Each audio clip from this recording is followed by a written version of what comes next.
2.38 Guild Wars capítulo 112, Cidade Belar. O autor, Kotaru. Esse capítulo veio de novelfull.com. Por favor, confira o site, link na descrição. Eva sorriu ao nascer com o capuz ainda abaixado, que foi assim que ela o deixou quando saiu. Suas bochechas macias e pele brilhante e cremosa, juntamente com seus lábios pequenos e vermelhos como sangue, faziam qualquer um que olhasse para ela perder muito a compostura. Como uma pessoa poderia ter o tipo de rosto perfeito que só estava presente nas pinturas e na mídia? Ela se parecia exatamente com as representações ocidentais da deusa da beleza, que muitos consideravam irrealista. Seu cabelo era de um verde brilhante e cortado curto, atingindo apenas os ombros, na melhor das hipóteses. Seus olhos eram tão pretos que era como olhar para um abismo que olhava de volta.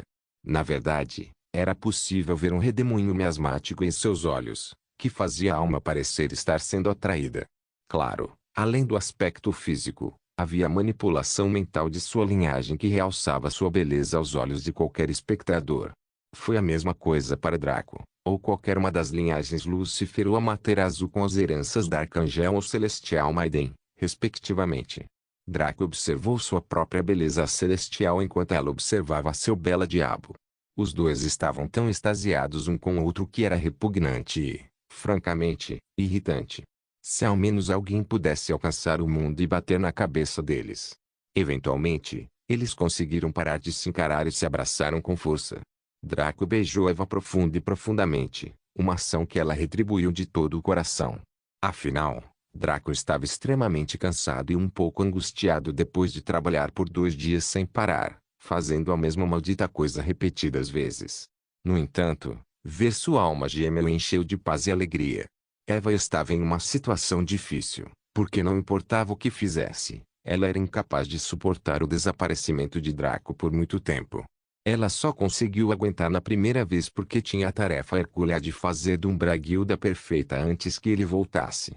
Mas era possível ver a tensão que ela sentia por estar longe de Draco naquela época, especialmente com seus episódios aleatórios de insanidade e loucura. Depois de se separar do beijo, Draco perguntou primeiro: "Como vai você?" "Estou um pouco cansado. Demorei um pouco mais do que planejei para sair do Japão, mas já fui embora. Acabei de iniciar meu voo para o país central, então devo poder ficar online por 3 dias no máximo." Eva respondeu suavemente. Draco assentiu. "Isso deveria ser suficiente. Aqui está o que eu fiz enquanto você estava fora." Draco contou sobre as missões que ele havia estabelecido para os membros da Umbra, bem como sobre o beijo do anjo que ele acabara de criar. "Eu não tinha certeza de como você queria que eu lidasse com esse aspecto da gestão, então decidi esperar até você retornar. Porém, estou surpreso que você tenha decidido ser tão benevolente com os membros da Umbra." Eva comentou com uma expressão estranha. Draco riu. "Acho que ter você de volta na minha vida realmente me deixou muito mais tranquilo." Eva corou, mas não abaixou a cabeça, um ato que Draco achou fofo. "Ah, isso é para você." Draco puxou o anel abissal e deu para Eva. Ela o inspecionou e acenou com a cabeça, usando o anel sem quaisquer reservas. "Ei, você está tentando me pedir em casamento?" "Deixe-me dizer agora, minha resposta é sim." Eva brincou com um sorriso atrevido. Linhas pretas apareceram na testa de Draco. "Você? Por que eu precisaria pedir minha alma gêmea em casamento? Literalmente não há mais ninguém que eu possa chamar de minha esposa." Eva não corou dessa vez, porque sabia que era verdade. Ela e Draco estavam permanentemente ligados pelo destino, compartilhando um destino juntos. Isso poderia ser sentido por cada um deles inferido através dos acontecimentos infernais pelos quais ambos passaram antes de se reconciliarem nesta vida. No momento, Draco tinha um item divino, 4 lendário e 5 épico. Para o divino, foram os olhos de Kaelo. Para o lendário, foi o Alkeball, Poenix Criarrow, Sealf Camelot Dragon Soul. Para a épica, foram o Fogo da Guerra, o Mjolnir, o Padadeni, o Coração da Floresta e a Muda de Etshain. Draco tinha algumas outras habilidades épicas, como a habilidade passiva do Arqueiro Onipotente e a habilidade comercial tática. Ele também tinha alguns itens e habilidades não classificados, como a habilidade Soulbond com Home e seu conjunto Dragorugio. Mesmo que o conjunto tenha sido classificado como épico, isso era apenas um indicador de seu nível de poder atual, não de sua raridade real. Ele também tinha um Atari, Evolvable, sem nenhuma menção sobre como exatamente evoluí-lo. Eva tinha um item épico e um lendário, sendo o Olho do Céu e o Anel Abissal respectivamente. Ela estava muito ocupada gerenciando a Umbra para abusar adequadamente de seu conhecimento para ganhar itens como Draco fez, mas isso não seria um problema agora que eles estavam juntos. Ainda assim, apesar da formação que faria seu passado angustiado enlouquecer, Draco estava insatisfeito e Eva também. Seus objetivos mudaram drasticamente em relação aos que estabeleceram em suas vidas passadas. Seus horizontes foram ampliados devido ao sucesso contínuo até agora, então eles queriam chegar ao topo. Sem falar nos imensos desafios físicos que enfrentariam para chegar lá, só o tempo necessário era desanimador. Como tal, o Evil Duo decidiu fazer um pouco de progressão enquanto tinham tempo. Draco e Eva piscaram no Guilhall e apareceram perto da costa dos mares. Sturgehaven não estava localizado no centro do continente Cariú, mas na extremidade sudoeste. Tinha duas fronteiras ligadas aos mares sem fim, mas o seu desenvolvimento marítimo era bastante baixo. Isto se deveu ao fato de que os navios eram continuamente afundados por monstros marinhos. Se a população de monstros em terra fosse 30% de tudo que existe no mundo, então os mares deteriam 70%. Richmond e os outros poderes ocultos poderiam acumular experiências suficientes se massacrassem todos os monstros marinhos para alcançar o limite, mas não ousaram. Por quê? Já havia sido demonstrado que o deus do mar havia deixado sua herança na cidade da Atlântida. Ousar sair por aí massacrando seu povo, isso não seria pedir a morte. Não se deve esquecer que os deuses não foram proibidos de retornar ao mundo. Eles eram mais como Nets, que se trancaram lá dentro sem querer sair novamente. No entanto, matar alguns monstros perto da costa estava certo. Caso contrário, Poseidon seria ridicularizado até a morte por ser super protetor por seus companheiros deuses. Esse era o plano que Draco e Eva tinham. Apesar de terem liderado guildas de nível divino, sua expansão marítima foi realmente limitada.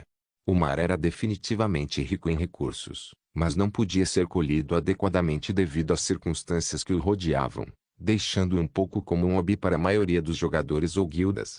Quase ninguém usava o mar para se desenvolver, e nem mesmo Draco ou Eva sonhavam em tocar o mar nesta vida. Ou seja, antes do mapa para a Câmara das Profundezas. Com o tridente de Poseidon provavelmente sendo depositado lá, junto com outros itens e legados relacionados ao mar, isso permitiria que Umbra dominasse o mar, uma área que nem mesmo os NPCs nativos poderiam tocar. Draco tinha muita sede disso, pois apesar de querer manter sua vantagem como reencarnador, ele também queria aproveitar a vida e experimentar coisas novas. Foi por isso que as diferentes seções do Bondless o atraíram tanto. Quando ele entrasse nesses mundos, ele seria exatamente como é agora, um novato sem ideia do que havia lá, tendo que explorar tudo do zero. Ainda na seção Western Fantasy, havia muitas coisas que ele não sabia, mas mesmo assim tinha uma ideia geral delas, retirando sua novidade. Imagine voltar 10 anos ao passado. Sim, você tiraria nota em todos os exames e se tornaria uma merda entre os meninas por ser maduro e experiente, mas essa era apenas a versão fantasiosa disso. Imagine ter que acordar todos os dias de manhã para ir para a escola, ter que ouvir professores que provavelmente eram ainda mais jovens do que você e ter que refazer tudo o que você fez. A reencarnação era desejada por quem queria consertar erros na vida, mas só teria sentido se quase todos os momentos da sua vida fossem um erro. Ou se sua vida estava repleta de erros que se transformaram em algo pior, como se tornar um criminoso, um viciado em drogas ou um fracassado. No entanto, se sua vida fosse bem-sucedida com um emprego bem remunerado, uma pessoa importante que o amasse e amigos em quem você confiasse, então a reencarnação seria legal, mas muito, muito tediosa. Você pode ter cometido um erro no passado, como entrar em uma briga séria, confiar em um ex que te traiu ou algo parecido, mas a maioria dessas coisas apenas fez de você uma pessoa melhor e ajudou a moldar seu sucesso. Voltar e ter que passar por tudo isso seria apenas tornar uma vida já muito boa essencialmente perfeita, quase sem sentido. Exceto apenas fazer tudo de novo, mas sem sequer uma única falha. A própria reencarnação de Draco poderia ser descrita assim em um sentido geral. Mesmo que seu maior fracasso e arrependimento tivessem sido consertados, Sua vida até agora tinha sido tranquila. Ele ganhou itens que nunca tocou em sua vida passada. Ele descobriu sua verdadeira herança e desbloqueou sua linhagem, atingindo seu estado máximo. Ele criou uma guilda que alcançaria níveis que ele nunca tocou antes. Ele havia reconquistado sua alma gêmea e estava prestes a constituir família. A vida de Draco estava perfeita até agora. Houve alguns altos e baixos, mas ele geralmente vivia a versão idealizada de uma fantasia de reencarnação que todos queriam. Infelizmente, e a dupla maligna estava ciente disso, eles eram brinquedos do destino. Eles haviam se voltado um contra o outro na linha do tempo anterior, quando o futuro de Draco foi destruído e substituído por um sofrimento sem fim que o endureceu enormemente. Ele passou de um cara bom, gentil e cotidiano a um cão raivoso e sem coração que atacava tudo que não gostava e fazia tudo o que queria para alcançar seus objetivos. Eva deixou de ser uma garota obcecada e problemática para se tornar um saco de carne deprimido e com autoaversão que não queria nada mais do que acabar com tudo. Ambos ficaram irrevogavelmente marcados por suas ações e escolhas na linha do tempo anterior, e tudo chegou ao fim quando Draco venceu. No entanto, ele foi morto menos de 10 minutos depois, como se alguma entidade estivesse apenas esperando sua vitória para encerrar o prólogo de abertura da peça. Depois que ele morreu, ela foi mantida viva propositalmente para testemunhar os eventos que ocorreram depois, antes de ela morrer também. Só que sua futura alma se dissipou em vez de reencarnar, porque uma nova linha do tempo foi criada. Se existissem duas linhas do tempo, mas houvesse um ciclo de reencarnação, como poderiam existir duas almas pertencentes à mesma pessoa? Como tal, o novo cronograma tinha prioridade, enquanto o antigo seria excluído em determinado momento. Como tal, apenas as memórias de Eva poderiam ser enviadas de volta, mas era quase o mesmo que ter sua alma enviada de volta, exceto por uma pequena diferença. Uma diferença que Draco e Eva não conseguiram compreender é que a maioria dos espectadores deslizaria para debaixo do tapete. Se a futura alma de Draco foi enviada de volta ao passado, para onde foi a alma da versão passada dele? Essa foi uma questão muito pertinente para a história de Draco e Eva, o maior filho de Lúcifer e a filha celestial de Amaterasu. Draco e Eva chegaram a uma pequena cidade costeira que cheirava sal e peixe, até mesmo nos portões. As estradas não eram asfaltadas e deixadas vazias, já que o povo ali era em sua maioria plebeus. Eles usavam jaquetas de algodão sem mangas para ambos os sexos, com os machos expondo o peito peludo enquanto as fêmeas usavam algo parecido com uma regata que cobria o peito, mas deixava os mamilos à mostra.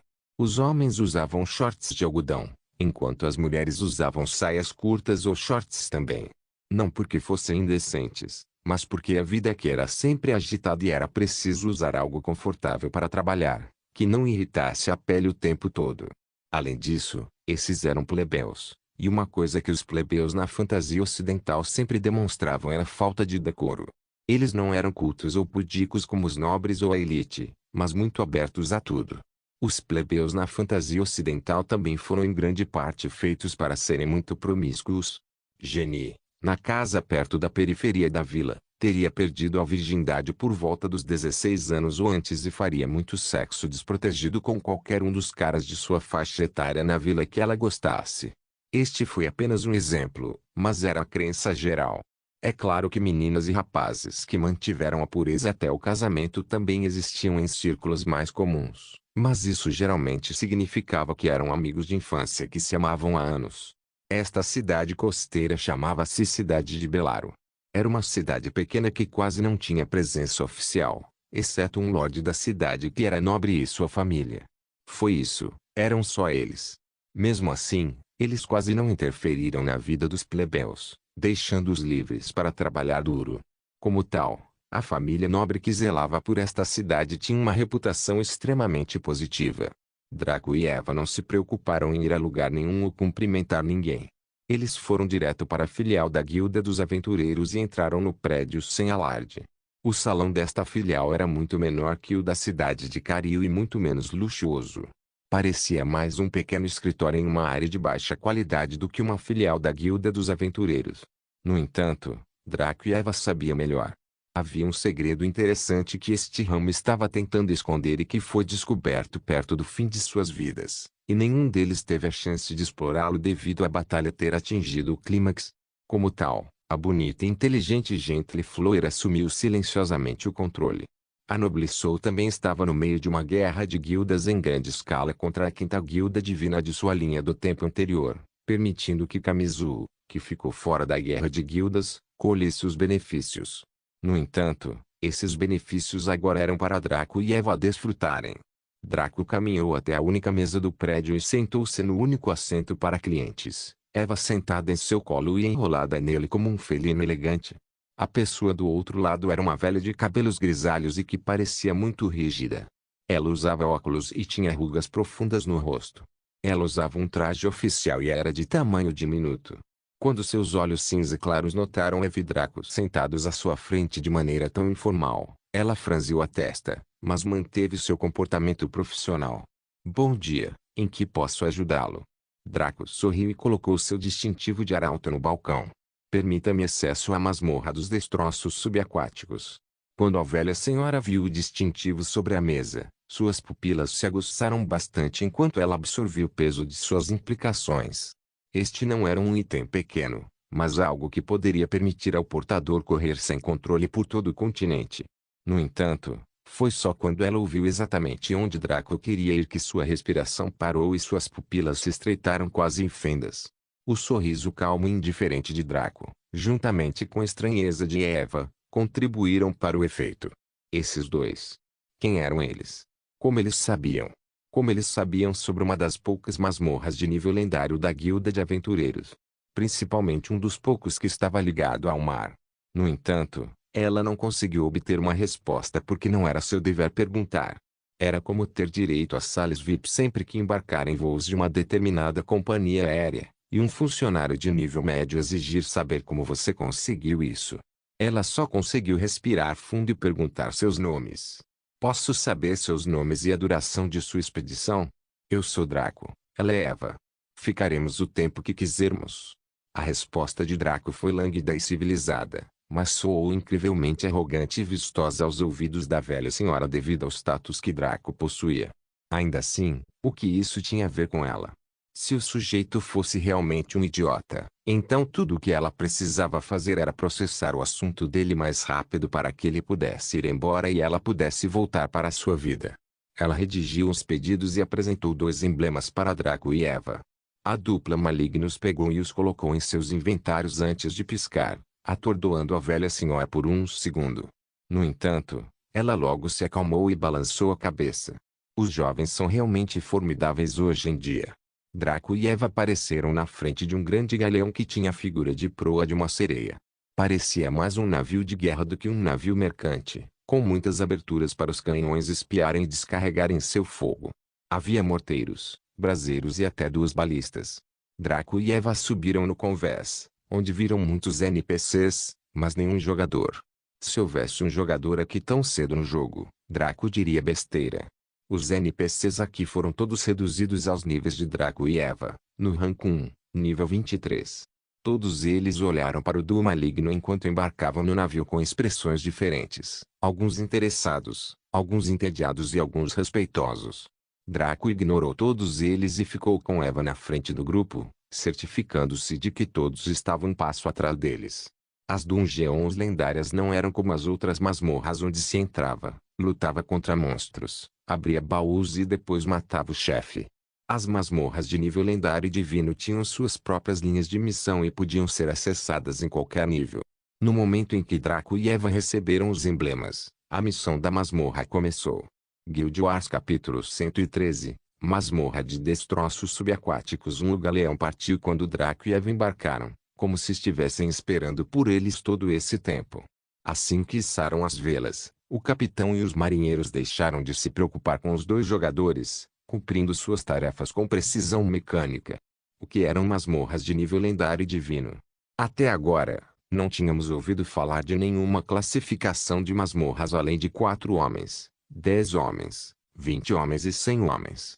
Também ouvimos falar de masmorras de área, continentais e mundiais. Qual foi a diferença?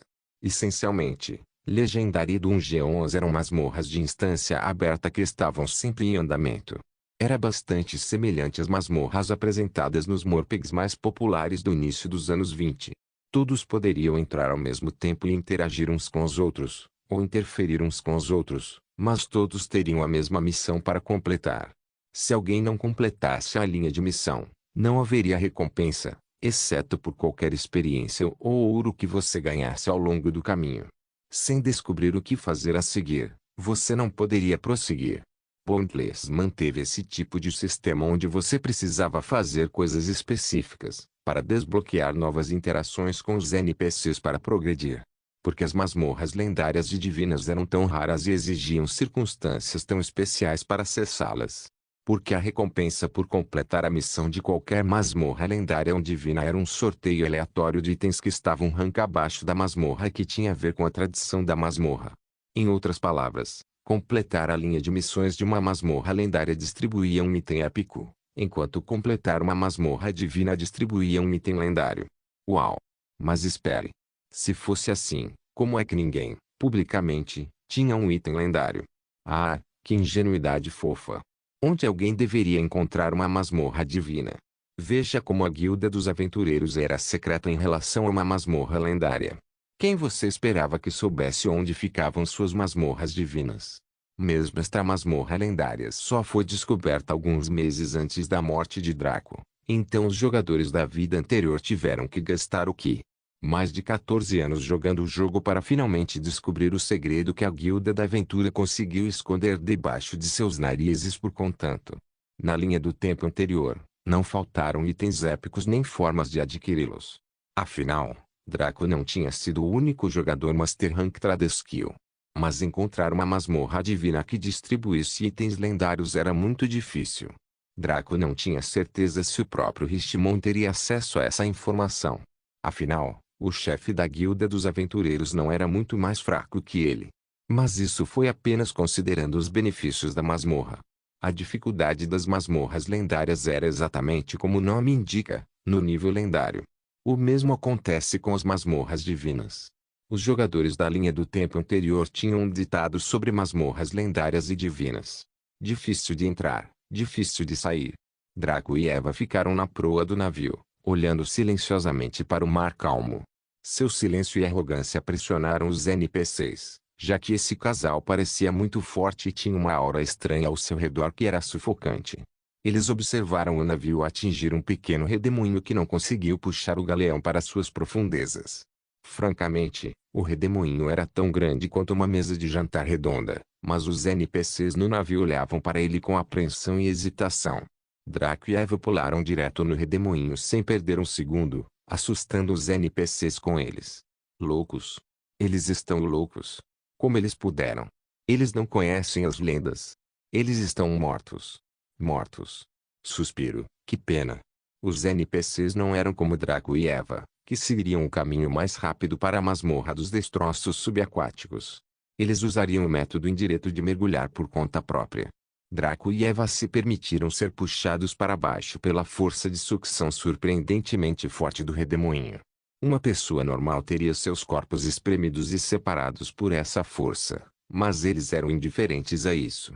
Não tinha nada a ver com estatísticas do jogo, mas com seus próprios corpos resilientes de linhagem sanguínea. Claro, ambos tiveram que adicionar um pouco de energia de linhagem às suas respectivas heranças para ter certeza de que estavam bem. Demorou apenas alguns minutos para ser ejetado do fundo, o que levava a uma pequena caverna que estava conectada ao redemoinho por uma bolha. A caverna era bem pequena e tinha paredes e piso lisos. Ficou claro que esta caverna não era natural, mas sim artificial. Isso se tornou muito óbvio quando um caranguejo gigante com uma carapaça azul correu em direção ao duo maligno com entusiasmo. Olá! Olá!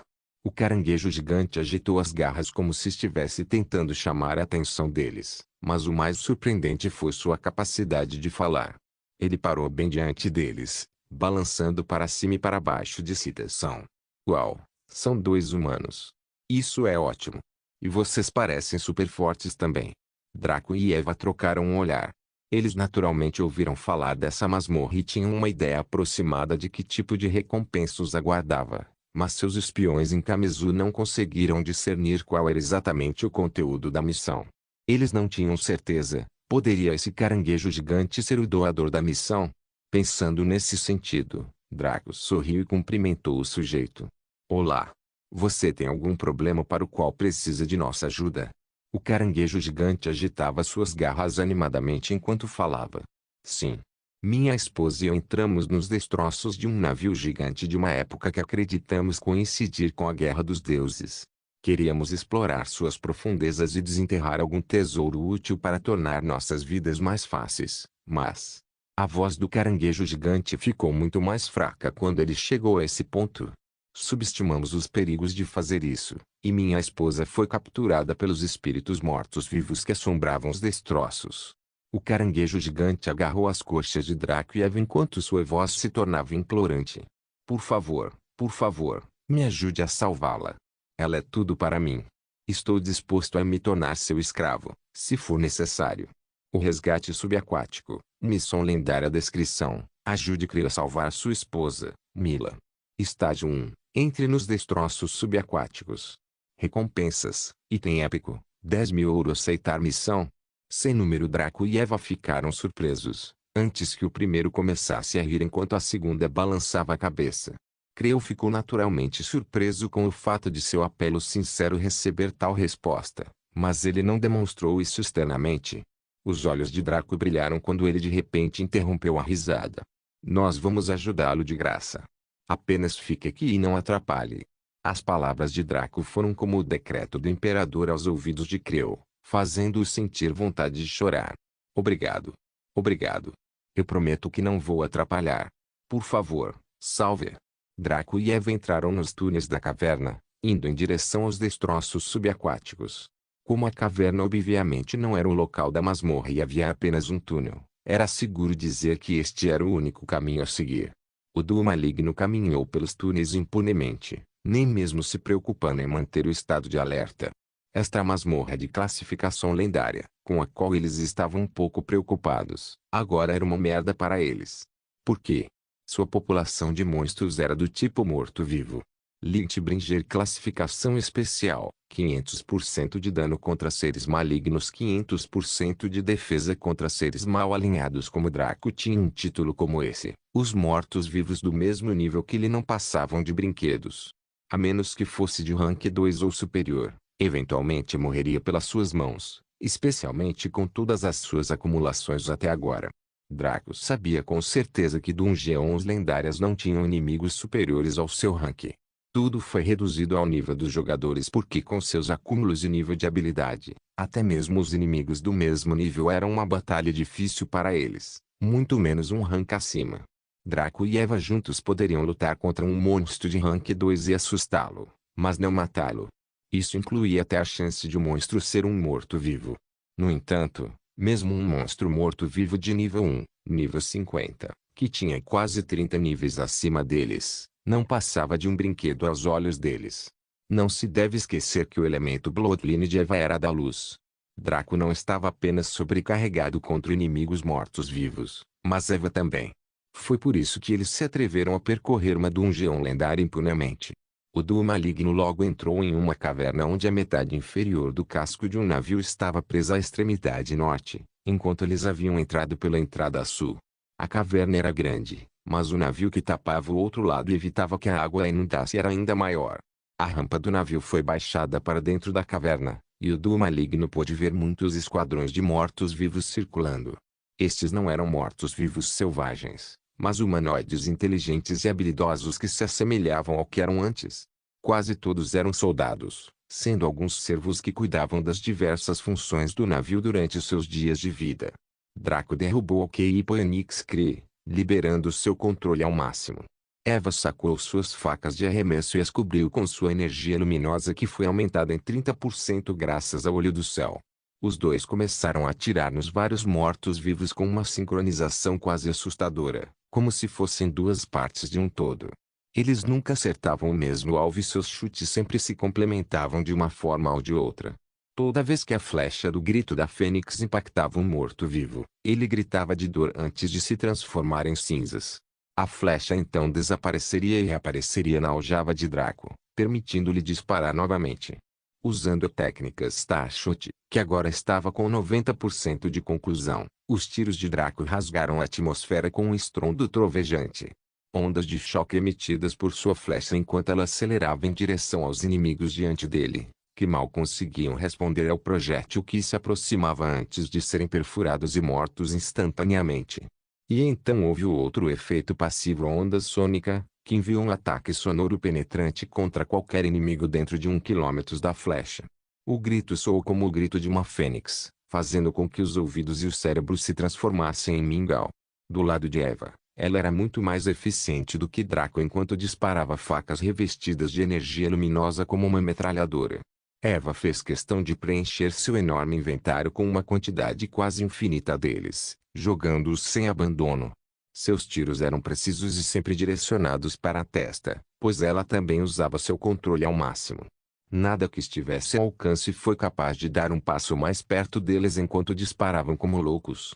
O grande número de mortos-vivos proporcionou-lhes muita experiência, embora não tanto quanto a que Draco ganhou durante a batalha final da Four Point Valley Feud.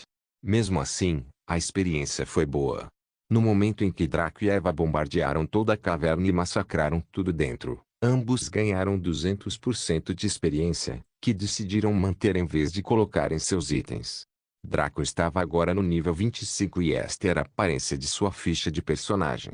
Nome Draco. Classe: Vingador. Ótimo. Raça: híbrido, humano/última assunto. Classificação: Aventureiro. 1. Nível: 25 ESP. 66% extra. 18 diz, 20 fim. 10 interno. 20 abril. 15 chá. 10 sorte. 10 habilidades de combate. Vazio absoluto. Vingador. Peste nuvem. Armagedon. Cura instantânea. Chuva de flechas. Mãos necróticas. Maldição do mal. Roubo de vida. Adivinhação. Ressurreição negra. Bacon. Habilidades não relacionadas ao combate. Vínculo da alma. Arqueiro onipotente. Charme. Perspicácia. Previsão. Flexibilidade. Ilusão. Evolução. Furtividade suprema. Inteligência pináculo. Habilidades comerciais. Metalurgia. Nível 35. 86%. Alquimia. Nível 45. 89%. Encantamento. Nível 27. 23%. Culinária. Nível 3. 15%. Domesticação. Nível 1. 0%. Táticas. Nível 1. 0%. Sua alquimia alcançou o nível especialista. Nível 40 a 60. Com todas as poções épicas que ele havia feito. Sua ferraria ficou para trás, mas como Mjolnir, ele deveria ser capaz de alcançá-lo facilmente no devido tempo. O mesmo não poderia ser dito sobre o encantamento, que mal havia sido usado, apenas para encantar o conjunto de Loktar. Até encontrar um item semelhante, ele teria que enfrentar o encantamento de todos os itens que faria usando o Mjolnir, então seu nível definitivamente subiria. A ficha de personagem de Eva era assim: nome, Noite Fascinante. Classe: Assassino das Sombras. Ótimo. Classificação: Aventureiro. 1. Nível: 25 ESP. 78% extra. 13 diz. 35 fim. 5 interno. 5 primavera. 5 chá. 5 sorte. 35 habilidades de combate. Furtividade. Piscada curta. Cura instantânea. Tiro múltiplo. Assassinato. Gavinhas sombrias. Véu sombrio. Habilidades não combate. Vingador. Peste nuvem. Quebra de velocidade. Escapismo. Ilusão de sombra. Interrogatório sombrio. Habilidades comerciais. Comércio de escravos. Nível 21. 90%. Negociação. Nível 10. 12%. Rastreamento. Nível 34. 90%. Stealth. Habilidade ativa efeito. Entre em palpabilidade visual enquanto você tiver vigor para queimar. Cooldown. 1 minuto após dispersão. Mente piscada curta. Habilidade ativa efeito. Teleporte 30 metros em qualquer direção. Tempo de espera. 5 minutos. Cura instantânea. Habilidade ativa efeito. Cura 30% ou 15.000 HP, o que for maior, instantaneamente. Tempo de espera. 2 minutos. Multisot. Habilidade ativa efeito. Mire em até 10 inimigos de uma vez e dispare uma quantidade equivalente de projéteis aplicáveis contra eles com 30% menos precisão, mas 10% de chance crítica. Tempo de espera. 3 minutos. Assassinar. Habilidade ativa efeito. Apunhala um inimigo com menos de 15% de saúde com 5% de chance de matá-lo instantaneamente se ele estiver dentro do seu rank.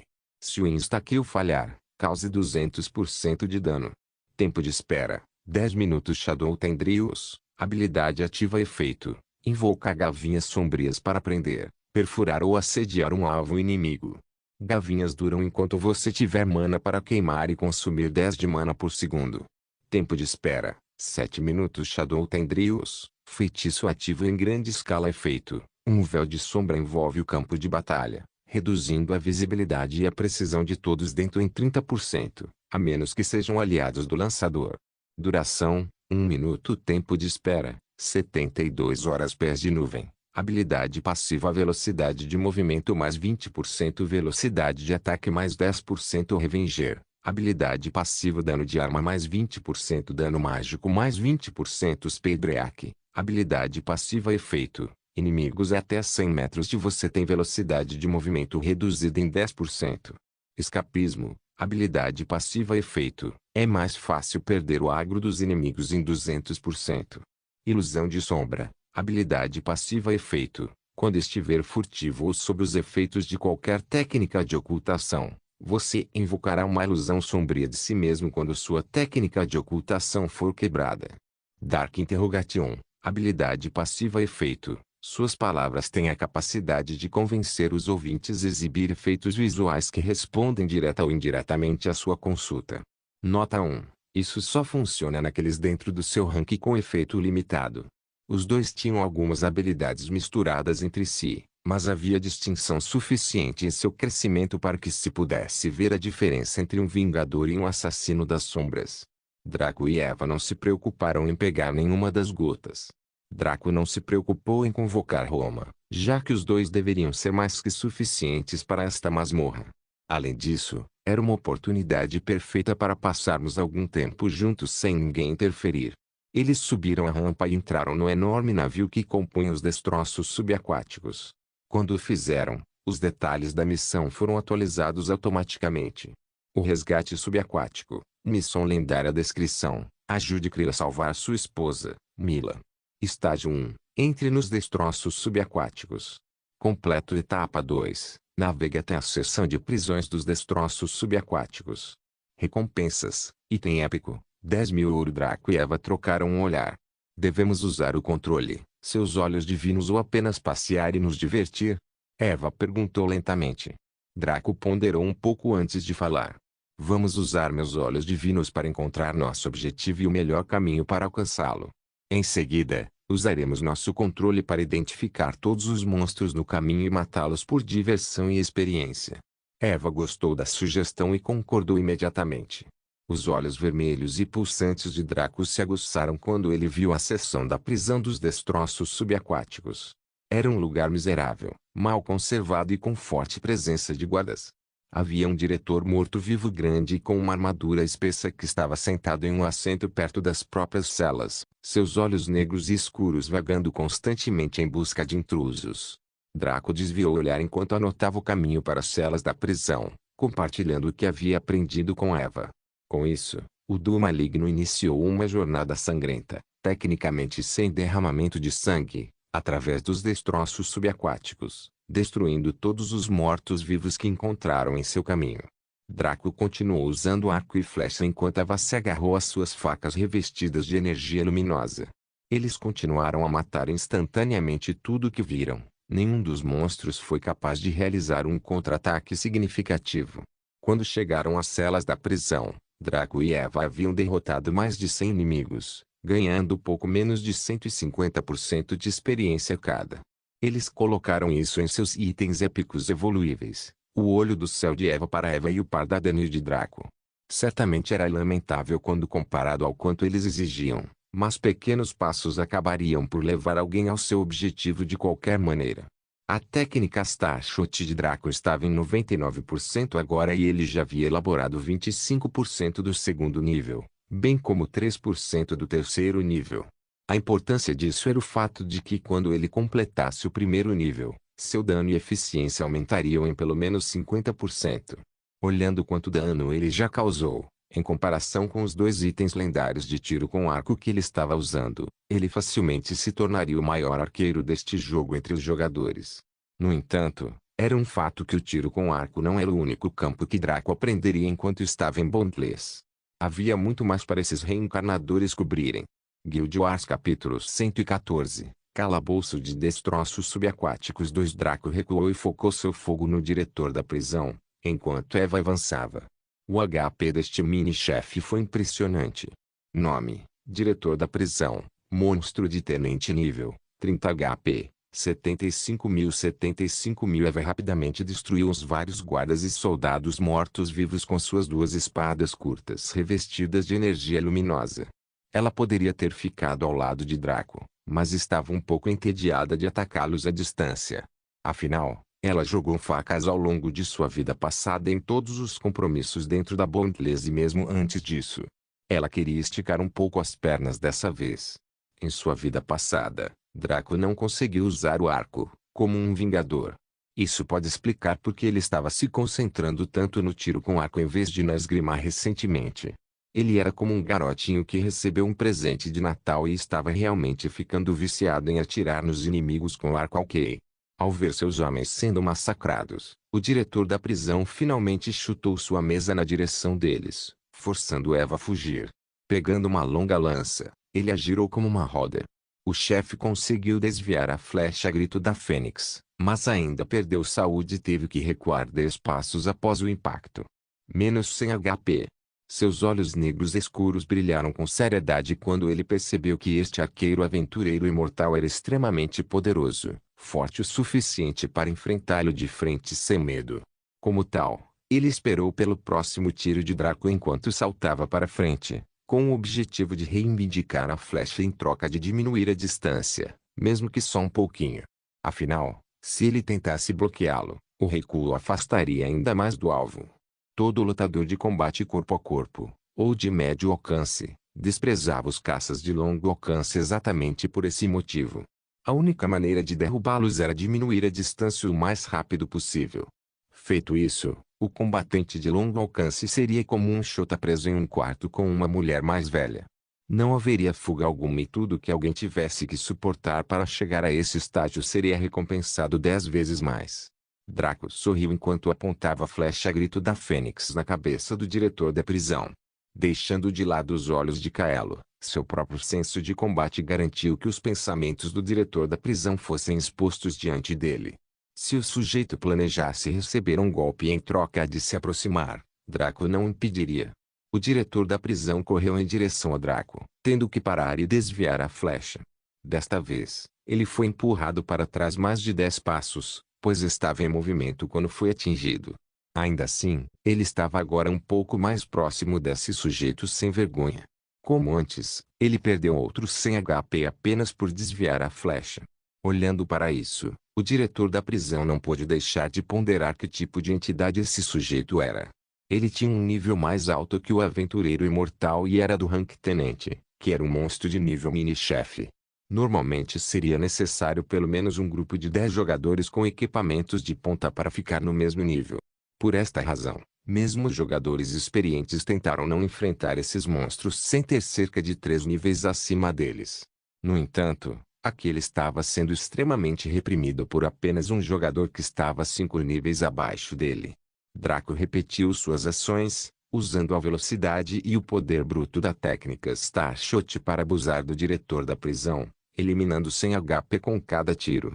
Parecia uma quantidade pequena em comparação com o dano que Draco deveria causar, mas havia camadas para combater em Bondless. Em primeiro lugar, supressão de nível. Em segundo lugar, estatísticas básicas de combate.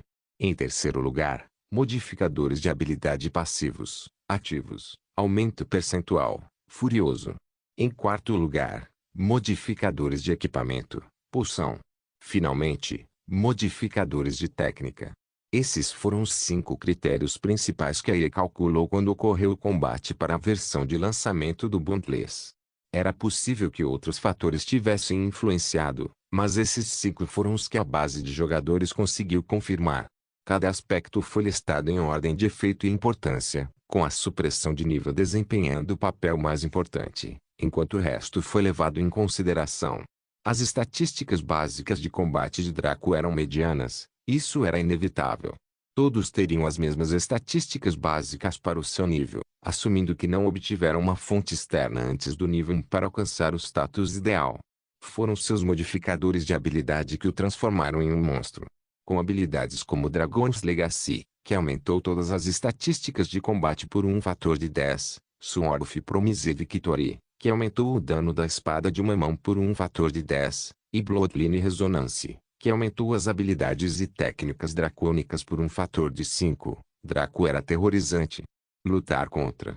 Além da batalha final no Vale dos Quatro Pontos, Draco nunca tinha realmente dado tudo de si nesta vida. Seus modificadores de equipamento não eram menos hediondos, com os aumentos do conjunto Dragorugio, bem como suas classificações especiais, Lichtbringer e Richmond Zerald. Finalmente, as técnicas que ele usou, como a técnica Starshot ou suas várias habilidades com espadas, todas tiveram um efeito muito menor, a menos que fossem verdadeiramente exemplares. Com o controle sendo adicionado à michagem, eles foram capazes de exibir ótimos efeitos técnicos, como maior produção de força e precisão impecável. Tudo isso combinado para criar o monstro que era Draco, uma pessoa com modificadores extremamente grandes, a habilidade de usar qualquer arma e aprender qualquer habilidade de classe, uma pessoa com uma linhagem que lhe permitia fazer o impossível e uma pessoa com habilidade. Conhecimento profundo do mundo ao seu redor. Isso era o que a reencarnação significava. Isso era o que aconteceria quando uma pessoa reencarnasse no passado com a capacidade de lembrar com perfeita clareza tudo o que estava prestes a acontecer. Sem mencionar que devido a circunstâncias forçadas, na linha do tempo anterior, o potencial de Draco foi explorado e nutrido, permitindo-lhe chegar ao topo com muito esforço e trabalho duro. Como se isso não bastasse, desta vez Draco aprendeu sobre as linhagens e sua própria linhagem foi aberta. Isso não foi diferente de um piloto experiente adquirindo um carro ainda mais potente e aprendendo que de repente havia 2 turnos extras. Ironicamente, esta também foi a razão pela qual Draco se sentiu tão pressionado nesta linha do tempo. Ele estava imensamente sem tempo para utilizar seu conhecimento antes que a data de vencimento chegasse e ele se tornaria redundante. Ele teve que lidar primeiro com as linhagens, o que foi, para dizer o mínimo, um grande obstáculo para ele. Depois, houve obstáculo ainda maior que era o Conselho Mundial e toda a raça humana. Se ele quisesse obter soberania absoluta e liberdade de quaisquer problemas para permitir que seus filhos vivessem, ele teria que lutar contra essas duas entidades de uma forma ou de outra. No mundo real, não existia Dragon Soul, conjunto Dragorugio ou Exoficaelo. Também não havia nada como o selo de Camelot ou o coração da floresta que lhe permitisse convocar exércitos ou aumentar seu poder em grandes quantidades. Mais importante ainda, ele não poderia reaparecer, pois a morte era definitiva. Ele não se atreveu a especular se qualquer entidade que tivesse permitido sua segunda chance estaria disposta a lhe dar uma terceira. Ele só tinha seu controle, sua linhagem, Eva e sua inteligência.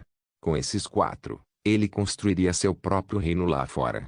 Ainda assim, essas eram preocupações para outro momento. Por enquanto, Draco continuou a assediar o diretor da prisão até a morte, destruindo 100 HP com cada tiro que disparava. Draco podia sentir sua técnica Starshot atingir a conclusão com cada golpe preciso e mesmo que Eva tenha despachado os outros mortos-vivos rapidamente, ela não o ajudou a lutar contra o diretor. Ela conhecia o personagem de Draco melhor do que ninguém, então estava contente em se livrar da bucha de canhão. Os olhos vermelhos de Draco brilharam com um brilho estranho quando ele começou a ver algo diferente. Seu vazio de perfeição começou a manter um controle mais preciso sobre as flechas que disparava, permitindo-lhe torcê-las e aumentar ou diminuir sua velocidade. Seu corpo de divindade parou de buscar força bruta em cada tiro, mas aplicou uma medida mais precisa a cada tiro que se fundiu com a informação trazida pelo vazio de perfeição. Em outras palavras, seus tiros não eram mais tão fortes e rápidos quanto poderiam ser, mas variavam em termos de ambos, com base nos julgamentos que Draco fazia com seu vazio de perfeição. Isso também complementou seu vazio de perfeição, pois tornou as flechas disparadas mais manejáveis ao serem lançadas em direção ao alvo. Quando Draco disparou um tiro final com tudo isso em mente, ele permitiu que ele se aproximasse do diretor da prisão na velocidade e ângulo habituais. O diretor da prisão, sufocado e enfurecido, mais uma vez defendeu o tiro girando sua lança como uma roda. O diretor da prisão jurou que se ele fosse morrer, não seria antes de acertar um único golpe em Draco. No entanto, seus olhos brilharam de desespero quando ele viu Flash de repente desacelerar levemente, depois acelerar ao mudar de ângulo, permitindo que ela deslizasse pelas brechas de sua defesa e perfurasse seu crânio. Como isso foi possível? Aquele sujeito estava atirando de uma forma muito típica, como qualquer arqueiro comum, embora seu poder e precisão fossem absurdamente altos. Mas esse tipo de habilidade e técnica profissional. Ele estava escondendo sua verdadeira habilidade o tempo todo. Tudo isso foi apenas uma piada cruel para ele. O diretor da prisão nunca obteria uma resposta, pois morreu e se transformou em pixels. De seu corpo caíram alguns materiais e itens, além de uma boa quantidade de prata. Draco pegou tudo. Os itens e materiais eram do nível incomum. Embora isso não fosse muito útil para ele, o lixo de um homem era o tesouro de outro. Como ele não conseguia se conectar ao menu da guilda enquanto estava em uma masmorra, ele jogaria tudo na loja mais tarde. O duo maligno caminhou até a cela.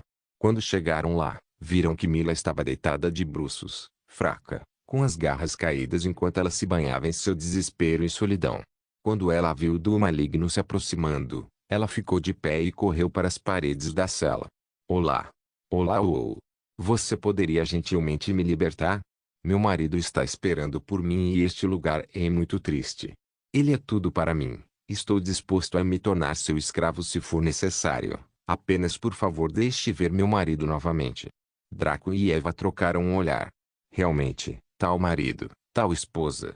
Na verdade, esse ditado se aplicava até a eles, pois tinham muitas semelhanças e hábitos. Foi estranho reconhecer isso, mas fez com que se sentissem mais felizes com sua união.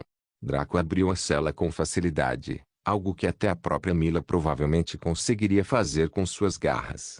No entanto, se ela fizesse isso, ela não teria sido espancada até a morte pelos guardas que estavam do lado de fora antes da dupla maligna aparecer. Obrigado. Obrigado. Você pode, por favor, me acompanhar até Crio. Tenho certeza de que meu pobre marido deve estar muito preocupado agora. Mila saltou enquanto implorava com todas as suas forças. Siga-nos e fique quieto. Eva disse levemente, com os braços cruzados sobre o peito. A dupla maligna não esperou pela resposta dela enquanto continuavam pela masmorra Underwater Urekage. A tela da missão foi atualizada mais uma vez. O resgate subaquático. Missão lendária. Descrição. Ajude Crio a salvar sua esposa, Mila. Estágio 1. Entre nos destroços subaquáticos. Completo. Etapa 2. Navegue até a seção de prisões dos destroços subaquáticos. Completo. Etapa 3. Acompanhe Mila até a entrada dos destroços subaquáticos. Recompensas. Item épico. 10.000 ouro. Draco e Eva, porém, fizeram exatamente o oposto de voltar. Eles se aprofundaram nos destroços subaquáticos, massacrando todos os mortos-vivos e saqueando apenas todos os itens valiosos do nível incomum. Qualquer coisa abaixo disso nem merecia uma segunda olhada. Eles eram como flagelos, ou mais como bandidos, enquanto limpavam o grande navio. Era 3 vezes maior que o galeão que levaram para chegar até ali, que já era mais alto que a maioria das casas modernas. Eles levaram 1 hora para percorrer cada sala e corredor dos destroços subaquáticos, com quase meio milhar de novos monstros mortos-vivos caindo em suas armas de projéteis. Eles ganharam uma adorável experiência de 400% cada, que foi imediatamente colocada em seus itens épicos. Eles também levaram 250 materiais incomuns, 30 equipamentos incomuns e 14 consumíveis incomuns. Esta foi uma colheita que faria a atual base de jogadores bater a cabeça na parede de desejo e confusão, mas eram basicamente souvenirs aos olhos de Draco e Eva. Foi algo legal que eles escolheram e planejaram presentear os membros da guilda. A diferença de perspectiva e circunstâncias realmente afetou as diferenças entre os opulentos e os plebeus. Draco e Eva finalmente chegaram ao tesouro, que estava cheio de 30 baús comuns, 10 incomuns e apenas um baú de tesouro raro. Eles coletaram tudo, assim como os diversos materiais e itens, antes de deixar o navio com Mila que havia ficado assustada com a destreza dessas duas. Os monstros que a capturaram com facilidade eram como paredes intransponíveis aos seus olhos, nada mais eram do que brinquedos para esses dois. Se Gently Flower, a Guildmaster de Kamizu, descobrisse que Draco e Eva conseguiram chegar tão longe em questão de horas, enquanto sua guilda levou mais de um mês para chegar a esse estágio, ela poderia ter entrado em coma de um choque. Quando chegaram à rampa que levava à ampla caverna, o grupo se deparou com um batalhão de guardas mortos-vivos que os encarava ameaçadoramente. Na parte de trás estava um sujeito de grande porte que empunhava um escudo de Torre Naginata. Ele foi o segundo e último mini-chefe da masmorra Underwater Urekage, o vice-capitão do navio. Nome: Vice-capitão, monstro de tenente nível, 31 HP, 94.000. Ele era de um nível ainda mais alto que o diretor da prisão e era muito mais poderoso. Como tal, Eva assumiu a liderança ao atacá-lo enquanto Draco cuidava do controle da multidão. Ele guardou a Phoenix Criarrow e usou as várias flechas raras que sobraram em seu inventário. Chuva de flechas.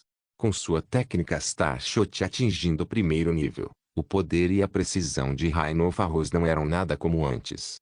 Sua penalidade de precisão foi reduzida à força para 10%, o que significa que 90% de suas flechas acertaram. No entanto, como ele não estava usando a poderosa Phoenix Criarrow, mas sim flechas raras, sua produção de dano não era mais suficiente para inimigos de um tiro. Especialmente porque ele trocou o título de Lightbringer pelo título de Richmond Zerald. Richmond Zerald, classificação especial, capacidade de mana 100%, recuperação de mana 100%, tempos de recarga de habilidades reduzidos em 50%. Graças a isso, o tempo de espera de 1 minuto de Rhinofaros foi reduzido pela metade, e Draco foi capaz de enviar spam continuamente ao ataque de 30 segundos de duração como trapaceiro quebrado que era. Do lado de Eva, ela estava travando uma batalha violenta com o vice-capitão Tenente Hank, sua forma entrando continuamente nas sombras antes de emergir em várias áreas ao redor do mini-chefe. O monstro do Tenente Hank foi extremamente suprimido pela velocidade e imprevisibilidade de Eva. Sua letalidade também estava acima das paradas, já que cada golpe de suas espadas curtas visava vários pontos fracos. Mesmo com o enorme escudo da torre bloqueando a maioria de suas aberturas, a lâmina de Eva sempre parecia encontrar umas fendas em algum lugar, permitindo que ela acumulasse danos no mini-chefe. Cada corte de sua lâmina causou mais de 1000 de dano, mesmo que ela não usasse energia de luz. Afinal, ela ainda não tinha um equipamento ou habilidade que produzisse magia de luz. Ela não poderia desperdiçar toda a sua energia de linhagem com esses inimigos apenas para economizar tempo. O vice-capitão rugiu enquanto agitava o escudo da torre, tentando usar sua própria habilidade e senso de combate para prever onde Eva apareceria em seguida. Contanto que ele pudesse atordoá-la por um segundo, ou até mesmo surpreendê-la, ele poderia fazer um contra-ataque significativo. No entanto, ele estava destinado a ser morto enquanto Eva empregava seu controle ao máximo. Dentro de seu vazio de perfeição, cada movimento que o chefe fazia era alimentado diretamente em sua mente, permitindo que ela permanecesse um passo à frente dele. Por isso o Contron era extremamente procurado e respeitado por todos que ouviam falar dele. Draco foi capaz de fazer com que agências inteiras, máfias e até mesmo grupos inteiros de inimigos armados se encolhessem diante dele. Isso se deveu ao fato de que o controle permitia fazer coisas que só se acreditava existirem na ficção, tornando redundantes muitas maneiras de matá-las. Um mestre do controle era como uma barata, extremamente resistente à morte. Era preciso usar explosivos, montar armadilhas elaboradas ou apenas usar números extremamente esmagadores para matar alguém. Eva continuou a reprimir o vice-capitão com seus ataques, contando com o uso contínuo de furtividade para escapar de sua linha de visão antes de reaparecer em outro lugar para acertar um golpe. Como ela tinha o anel abissal equipado, suas técnicas de furtividade e ocultação foram aumentadas em 300%. Se ela era difícil de detectar antes, ela era quase intangível, a menos que saísse dessa situação. O vice-capitão, percebendo que estava preso em um enigma, rugiu enquanto avançava em investida. Eva evitou isso facilmente, embora ela ainda não estivesse na direção específica que o mini-chefe escolheu seguir. Os olhos de Eva se aguçaram quando ela percebeu o que o sujeito estava tentando fazer. Ele queria chegar a um canto da caverna e encostar as costas nele, contando com o escudo da torre para proteger sua frente. Dessa forma, As possibilidades de ataque de Eva seriam tão limitadas que ela seria incapaz de prejudicá-lo. Isso mostrou a diferença no senso de combate dos monstros do Tenente Hank e dos vários especialistas e sargentos na caverna agora. Os dois anteriores só conseguiram fazer um esforço inútil para atacar Draco, mas continuaram sendo atacados por sua tempestade infinita de flechas. Piscada curta. Eva desapareceu de onde estava, reaparecendo ao lado do vice-capitão que atacava. Ela esticou a perna e tropeçou no sujeito. Bang! Como um bloco de cimento, o sujeito fez um grande tremor ao cair de cara no chão. Ele colocou toda a sua velocidade e foco em seu ataque, negligenciando todo o resto, então seu impulso foi ótimo. Os lábios de Draco se contraíram enquanto ele observava sua alma gêmea subir nas costas do mini-chefe e enfiar suas espadas curtas em sua nuca repetidamente e tão rapidamente que era quase cômico de ver. Menos 5.000. Menos 4.500. Menos 4.780. Cada facada naquele ponto fraco tirou quantidades profanas de HP, até que o pobre mini-chefe soltou um grito triste antes de morrer e se transformar em cinzas. Este movimento não parecia familiar. Ele não fez isso no mundo real com aquele estuprador. Porra, ele era realmente tão parecido com Eva. Eles eram realmente tão parecidos que até executavam as mesmas técnicas de luta de vez em quando. Draco limpou os monstros restantes, guardando seu arco e flecha com uma expressão estranha no rosto. Ele pegou os materiais e itens incomuns que este mini-chefe deixou cair, assim como o dinheiro. Eva acenou com as mãos e embainhou as lâminas no éter, outra coisa que Draco sempre fazia, deixando o sujeito quase desmaiado. Droga, ele era realmente uma influência tão ruim para sua esposa. Ou foi o contrário? Não se esqueça de deixar o link de se inscrever no canal. Caso queira contribuir de alguma forma com o canal, entre em contato comigo pelo Instagram do canal. O link do Instagram do canal estará na descrição do vídeo. Por favor, certifique-se de verificar meus outros vídeos. Tenho certeza que você vai gostar deles. Solem irmãs, Solem irmãos.